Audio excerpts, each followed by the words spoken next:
नमस्कार, स्वागत है आपका बोलता हिमाचल पर। आज है 23 मई 2025 और हिमाचल प्रदेश से जुड़ी हुई आज की बड़ी खबरों की जानकारी अपडेट्स हम आपके लिए लेकर आए हैं। हमेशा की तरह आप इस वीडियो को लाइक कर दीजिएगा। चैनल पर नहीं जुड़े, चैनल को आप सब्सक्राइब जरूर करें। पेश है आज की सबसे बड़ी खबरें। मनरेगा लेबर के लिए मिले 248 करोड़, केंद्र सरकार ने जारी की राशि। मनरेगा के तहत हिमाचल प्रदेश के लिए एक अच्छी खबर आई है। भारत सरकार ने लंबित 248 करोड़ रुपए का भुगतान कर दिया है। ये पैसे वेजेस का जो दिसंबर 2024 से लंबित था। अब पंचायतों में मनरेगा कामगारों को इस पैसे से भुगतान किया जाएगा। हालांकि अभी भी मनरेगा के मटेरियल में 52 करोड़ और प्रशासनिक खर्चों में करीब 9 करोड़ रुपए का भुगतान होना बाकी है। इस कारण पंचायती राज एवं ग्रामीण विकास विभाग ग्राम रोजगार सेवकों और तकनीकी सहायकों को वेतन नहीं दे पा रहा है। हेमकेयर को लेकर सरकार ने बनाया नया नियम। इलाज से पहले बताना होगा, नहीं है सरकारी मुलाजिम के आश्रित। हिमाचल प्रदेश के मेडिकल कॉलेज एवं हेमकेयर के लिए अधिकृत अन्य स्वास्थ्य संस्थानों में अब हर कोई हेमकेयर योजना का लाभ नहीं ले पाएगा। प्रदेश सरकार की ओर से इस बारे में बकायदा अधिसूचना जारी की गई है, जिसमें स्पष्ट किया गया है कि हेमकेयर का लाभ लेने से पहले संबंधित रोगी को ये बताना होगा कि वे किसी सरकारी मुलाजिम या किसी पेंशनर का आश्रित है या नहीं। इसके लिए बकायदा उसे एक सत्यापन पत्र भी भरना होगा, ताकि सुनिश्चित हो सके कि संबंधित मरीज वास्तव में हेमकेयर सुविधा के लिए योग्य है। मुख्यमंत्री हिमाचल हेल्थ केयर योजना का लाभ सिर्फ पात्र मरीजों को मिले, इसके लिए पैरामीटर तैयार किया गया है। हालांकि सरकारी कर्मचारियों, पेंशनर तथा आश्रितों के लिए रिवर्समेंट का प्रावधान भी होता है। सरकारी कर्मचारियों, पेंशनर और उनके आश्रितों द्वारा इस योजना का लाभ लेने की वजह से प्रदेश सरकार पर आर्थिक बोझ बढ़ रहा था। कंप्यूटर बेस्ड टेस्ट के लिए परमानेंट एजेंसी आयोग ने जारी किया सीबीटी टेंडर। 28 जून तक मांगे आवेदन। राज्य चयन आयोग हमीरपुर में कंप्यूटर बेस्ड टेस्ट लेने के लिए टेंडर जारी कर दिया गया है। इसके लिए इच्छुक एजेंसियां 28 जून 2025 तक ऑनलाइन आवेदन कर सकती है। तकनीकी टेंडर खोलने की तारीख 28 जून को ही होगी, जबकि आखिरी और फाइनल टेंडर 4 जुलाई 2025 को खोला जाएगा। राज्य चयन आयोग दरअसल स्थायी आधार पर सेफ्टी के लिए एजेंसी चाहता है। इससे पहले स्टाम्प गैप अरेंजमेंट के तहत भारत सरकार की एजेंसी सीडैक के साथ एमओयू करने की अनुमति राज्य मंत्रिमंडल ने दे रखी है। उनके साथ समझौता ज्ञापन पर काम चल रहा है। माना जा रहा है कि 1 महीने के भीतर ये प्रक्रिया पूरी हो जाएगी। घर बनाने को अब मिलेंगे 2.5 लाख। पीएम आवास योजना शहरी 2 में बढ़ाई राशि, जरूरतमंदों को मिलेगा आसियाना। प्रधानमंत्री आवास योजना शहरी 2 में अब बेघर लोगों को आशियाना बनाने के लिए 1,85,000 की बजाय 65,000 रुपए की राशि बढ़ाकर 2.5 लाख रुपए कर दी गई है। केंद्र सरकार की पीएम आवास योजना 2 को हिमाचल प्रदेश के समस्त शहरी क्षेत्रों में शुरू कर दिया गया है।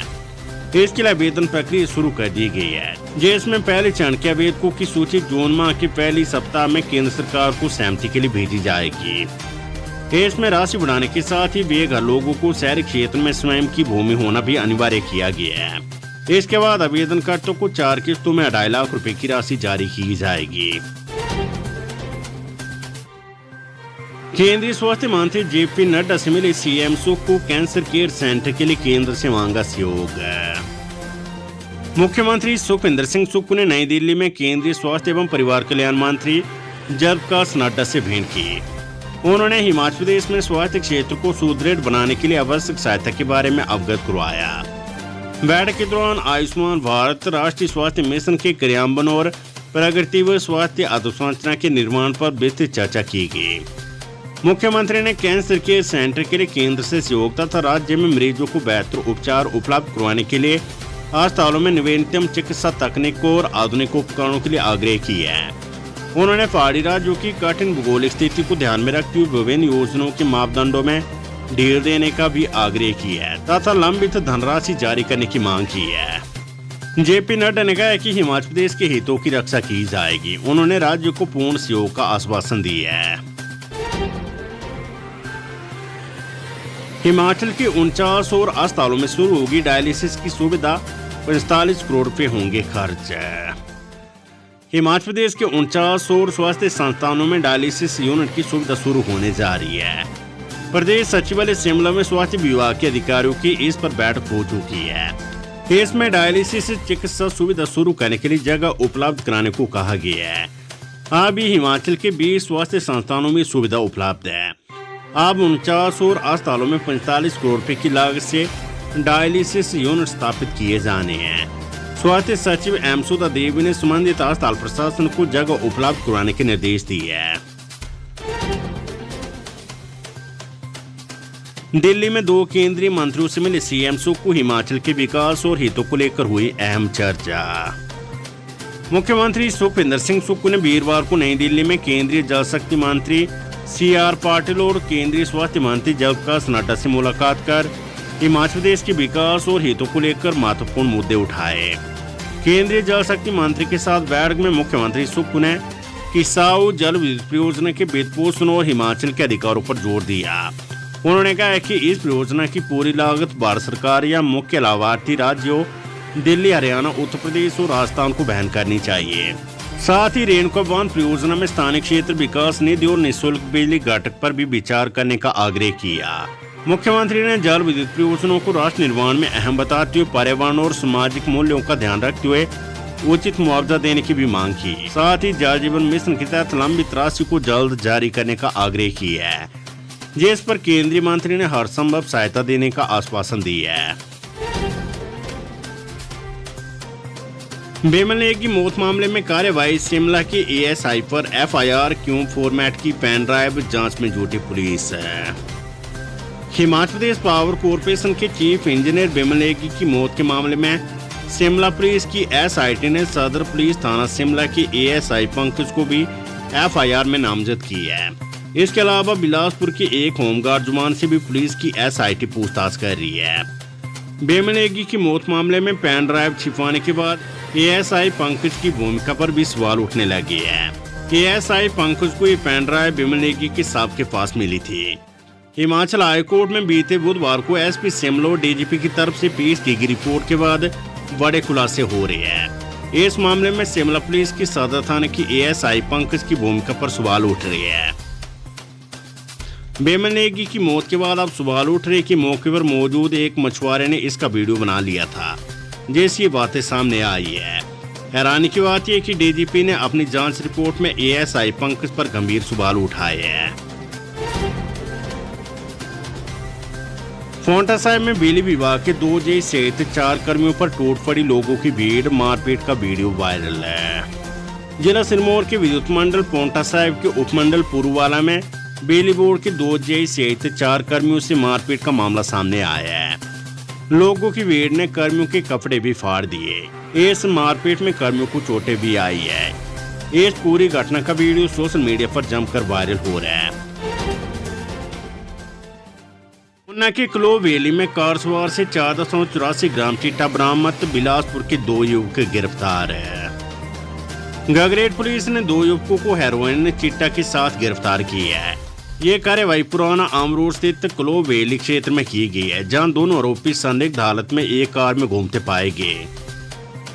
गिरफ्तार किए गए आरोपियों की पहचान अनिल कुमार उम्र 40 निवासी गांव दरोटी डागर सुबानी तहसील जंडोता जिला बिलासपुर और सुशील कुमार उम्र 28 निवासी बर्टी तहसील जंडोता जिला बिलासपुर के रूप में हुई है। केतपुर ने चौकफोलैन किनारे अनधिकृत निर्माण पर हिमाचल हाईकोर्ट सख्त, सरकार और प्रशासन से पूछे सवाल है। हिमाचल प्रदेश हाईकोर्ट ने केतपुर ने चौकफोलैन किनारे तेजी से फैलते अनधिकृत निर्माणों पर सख्त रुख अपनाया है। एक जनहित याचिका की सुनवाई करते हुए न्यायालय ने राज्य सरकार और बिलासपुर जिला प्रशासन को फटकार लगाते हुए पूछा कि अब तक ऐसे निर्माणों के विरुद्ध क्या कदम उठाए गए हैं। BPL के लिए आवेदनों की वेरिफिकेशन पंचायत सचिव, पटवारी, आंगनबाड़ी कार्यकर्ता की कमेटी करेगी चयन। BPL सूची में शामिल होने के लिए पात्र लोगों द्वारा दिए गए आवेदनों का सत्यापन शुरू हो जाएगा। BPL परिवारों का चयन जुलाई माह में होने वाली ग्राम सभा में किया जाएगा। पंचायतों में बीपीएल चयन के लिए एसडीएम द्वारा पंचायत सचिव, पटवारी और आंगनवाड़ी कार्यकर्ताओं की 3 सदस्यों की कमेटियां गठित की गई है। पंचायत सचिव, पटवारी और आंगनवाड़ी कार्यकर्ताओं की कमेटी बीपीएल परिवारों के आवेदन का सत्यापन करेगी। डीएलएड की प्रवेश परीक्षा 29 मई को 1732 आवेदन रद्द, 15,609 अभ्यर्थी देंगे एग्जाम। हिमाचल प्रदेश स्कूल शिक्षा बोर्ड 29 मई को सुबह के सत्र में 2 वर्षीय डिप्लोमा इन एलिमेंट्री एजुकेशन के लिए कॉमन एंट्रेंस टेस्ट 2025 का आयोजन करेगा। इस परीक्षा के लिए स्कूल शिक्षा बोर्ड ने तैयारियां पूरी कर ली है। परीक्षा के लिए प्रदेश भर में 87 परीक्षा केंद्र बनाए गए हैं। यहाँ पर अभ्यर्थी परीक्षा देंगे। आधार से लिंक होगा परिवार रजिस्टर, ग्रामीण क्षेत्रों में होगा सर्वेक्षण, पंचायत सचिव घर घर जाकर जुटाएंगे ब्यौरा। हिमाचल प्रदेश के ग्रामीण क्षेत्रों में पंचायती राज विभाग द्वारा परिवार रजिस्टर सर्वेक्षण का आयोजन किया जा रहा है। इस सर्वेक्षण का उद्देश्य सभी ग्रामीण परिवारों के सदस्यों और उनके पशुधन का डिजिटल रिकॉर्ड तैयार करना है, जिससे उन्हें विभिन्न सरकारी योजनाओं का लाभ सुगमता से प्राप्त हो सके। पंचायती राज विभाग द्वारा 76 लाख ग्रामीण नागरिकों का आधार आधारित सत्यापन करने का लक्ष्य रखा गया है। सरकार के दावों की खुली पोल, चंबा मेडिकल कॉलेज में मरीजों को नहीं मिल रही है जीवन रक्षक दवाइयां। पंडित जवाहरलाल नेहरू मेडिकल कॉलेज एवं अस्पताल चंबा में मरीजों को जीवन रक्षक दवाइयां तक नहीं मिल पा रही है। मरीजों को मजबूरन बाजार से महंगे दाम पर दवाइयां खरीदनी पड़ रही है। कहने को तो सरकार द्वारा अस्पतालों में 130 से अधिक प्रकार की दवाइयां निःशुल्क उपलब्ध करवाने के दावे किए जा रहे हैं, लेकिन जब मरीज मेडिकल कॉलेज की डिस्पेंसरी में पर्ची दिखाते तो एक ही उत्तर मिल रहा है कि ये दवाई नहीं है, इन्हें बाजार से खरीदना पड़ेगा। इससे सरकार के दावों की पोल खुल रही है। फर्जी दस्तावेजों के सहारे 15 साल नौकरी करने वाली शिक्षक का बर्खास्त, शिक्षा विभाग ने की कार्रवाई। जिला कांगड़ा में एक महिला ने फर्जी दस्तावेजों के आधार पर करीब 15 वर्ष तक शिक्षक के पद पर नौकरी कर ली। इस फर्जीवाड़े की जब राज्य सतर्कता एवं भ्रष्टाचार रोधी ब्यूरो और शिक्षा विभाग के पास शिकायत पहुंची तो महिला ने वर्ष 2021 में नौकरी से त्याग पत्र दे दिया। हालांकि विभागीय जांच जारी रही। बीते दिन 20 मई को जांच पूरी हुई। आरोप सही साबित होने और अपना गुनाह कबूल करने पर अब विभाग ने संबंधित शिक्षकों को बर्खास्त कर दी है। हिमाचल प्रदेश में प्ले स्कूलों की भी शिक्षा विभाग से संबंधित जरूरी 5,000 रुपये होगी पंजीकरण फीस। हिमाचल प्रदेश में अब प्ले स्कूलों को भी शिक्षा विभाग से संबंधित लेना अनिवार्य होगा। प्ले स्कूलों की संबंधित के लिए स्कूल प्रबंधन को पोर्टल पर पंजीकरण करना होगा। आवेदनकर्ता को 5,000 रुपये पंजीकरण फीस देनी होगी। इसके बाद हर साल नवीनीकरण के लिए 500 रुपये चुकाने होंगे। बद्दी पुलिस ने किया बड़े साइबर फ्रॉड का पर्दाफाश, 3 आरोपी गिरफ्तार, 13 राज्यों के लोगों ने दी थी शिकायत। बद्दी पुलिस ने करोड़ों की साइबर ठगी में नालागढ़ से 3 आरोपियों को गिरफ्तार किया है। तीनों आरोपियों ने नालागढ़ में कुल 21 बैंक खाते खोल रखे थे और इनमें कुल 4 करोड़ 8 लाख रुपए का लेन देन हुआ है।